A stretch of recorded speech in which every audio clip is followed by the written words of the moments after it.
want to share with you a few stories of my childhood that had a big impact on me while growing up. So the first is when I was a kid, maybe in the third or fourth class. So at that time I used to play a lot with a girl, let's call her X. So I really used to fancy her. She had this cute way of skipping around while walking.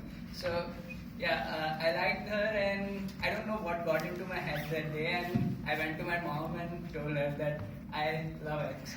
So, so yeah, everything was fine that day, but the next day when I went to the school, I found my classmates giving me some weird stares and all. So I found it odd, but didn't mind it much until I went to the class, and there it was on the blackboard, written in big bold words. No one loves X. So, some guy, I think, overheard the conversation between my mom and me and took it upon himself to like spread the word. So, and it wasn't just there; it was written around the walls of my home and the walls of her home. So, so yeah, it was a complete fiasco, and like we stopped playing after that together, and yeah, I avoided girls like a flu after that. So, yeah, but it's not like girls had only this negative impact on my life. So I remember in my 8th class, there was this teacher, Manjul ma'am. So apart from looking like drop dead gorgeous, she had this amazing voice. So yeah, so now I was the kind of student who didn't kind of listen to the class. I was kind of lost in my own world, like sitting there at the window looking out and out. So one day it was kind of very sunny and the sunlight were falling directly behind her back, and like it was giving her kind of a glowy figure, like she had this aura around her. And yeah, really. So and she looked divine like a goddess really that day. And then in her mesmerizing voice she said those lines that the woods are lovely, dark and deep, but I have promises to keep, and miles to go before I sleep, and miles to go before I sleep. So that was such an enchanting moment, I can't tell you. Like I literally had goosebumps that day. And yeah, so that was the day I first actually fell in love with literature. And yeah, coming to teachers, so I have found teachers and mentors in the unlikeliest of places.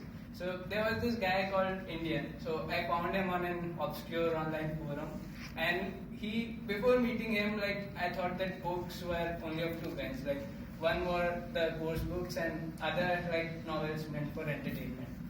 So he opened a whole new world for me.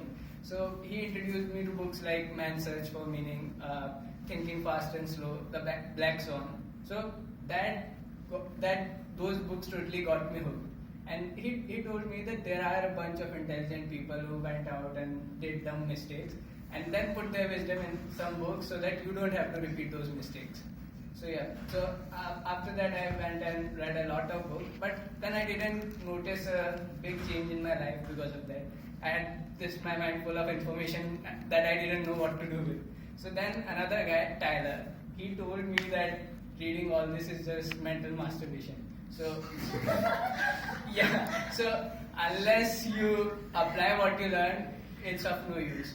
So many times we come across these things like some goal setting plan or some time management schedule. Think of it as some fancy thing and put it in the back of our mind. We don't pay it much heed afterwards. So he told me that to know and not to do is not to know. So afterwards I started applying all those little things that I learned, and on many different occasions they really worked wonders for me. So finally after coming here, I was going through a panic attack basically. I was like, what the fuck am I doing, and yeah, where is my life going? So I met an amazing guy here. So he told me that you have been put in this situation. Now there are two possibilities for you. You can either look at it negatively and crib and cry and complain, or you can look at the positive side and do the best you can do. So yeah, those words really stuck with me and helped me through that situation. So I think I've now found the cheat code for a happy life. So it's like learn, apply, and be optimistic. Thank you.